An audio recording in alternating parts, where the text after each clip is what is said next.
Bonjour à tous et bienvenue dans Contact. Aujourd'hui, nous avons réuni un panel d'usagers de la route et nous les avons confrontés à des situations dangereuses que vous avez capturées. Voyons tout de suite quelle sera leur réaction et s'ils ont une bonne maîtrise du code de la route.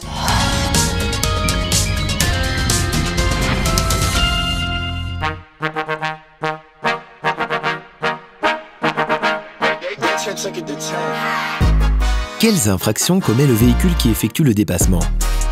Il ose celui-là, il ose. Donc il était pressé, et puis il a coincé tout le monde, et puis voilà. Bien ça. Donc ici, on a un véhicule qui entreprend un dépassement alors qu'il n'a pas de visibilité sur ce qui se passe au loin. Et le pire de tout, c'est qu'il y avait une pancarte qu'on ne pouvait pas dépasser. Non, t'en as un devant qui fait demi-tour en plus. Ah oui, il reste au milieu. Ah oui, d'accord. Toi, tu serais passé à la place du véhicule gris Non. Déjà, il n'a pas le droit de dépasser parce qu'il y a un panneau travaux. Il dépasse où il peut pas, il gêne les autres conducteurs. Moi, en moto, je dépasse. Mais même quand je vois le panneau... Il met au moins son clignoteur, il respecte ça. Et encore, son clignoteur, il le met à la fin. Hein. Non, moi, je dépasse pas comme ça. En plus, tu vois rien avec la camionnette noire. C'est juste qu'elle a la patience de passer. Ou elle ne connaît pas le code de la route, je sais pas. Mais...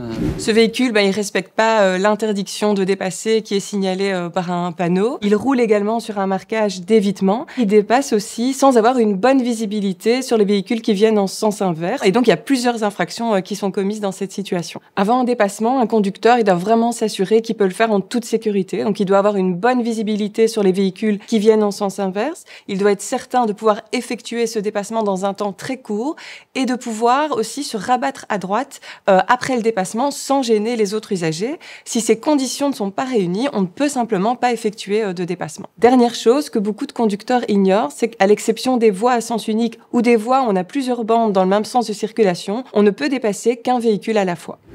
À mon avis, la personne est pressée. Conclusion, on fait des bêtises.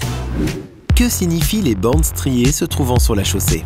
Non mais sérieusement, quoi. C'est quoi ton permis? Qui sont exprès bariolés, genre, on circule pas dessus. Ah bah non. Oui, c'est ça, le code de la route, c'est pour tout le monde, sauf pour lui, quoi. On est sur le réseau secondaire ici et une voiture passe au travers des marquages. Ça, c'est l'équivalent de rentrer dans un mur. Hein. Quand je dis les marquages, c'est beaucoup de marquages même. Pendant un laps de temps, il était à contresens en plus. D'après toi, c'est quoi les bandes striées qui sont sur la chaussée? C'est d'une évidence, je crois. On ne roule pas dessus. Et là, en l'occurrence, il l'a fait, donc il ne respecte pas le code de la route. Peut-être fluidifier un peu le flux quand il y a beaucoup de voitures. Les voitures qui viennent de l'autre sens devraient pouvoir passer à cet endroit-là. Potentiellement, il met les autres en danger. Ça serait super qu'Olivier soit là pour nous donner la réponse, non?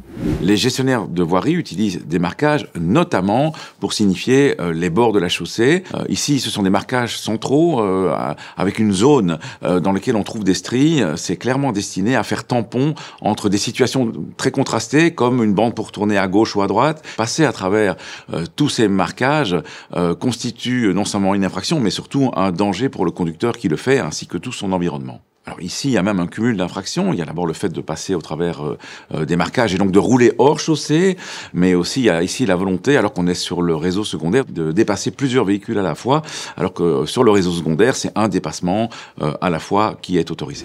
Ça va, tu connais un peu le code de la route? C'est bien. Voilà, Contact, c'est déjà terminé pour aujourd'hui, mais votre émission de sécurité routière revient dès la semaine prochaine. D'ici là, restez informés de toute notre actualité via le site web et l'application RTBF Actu.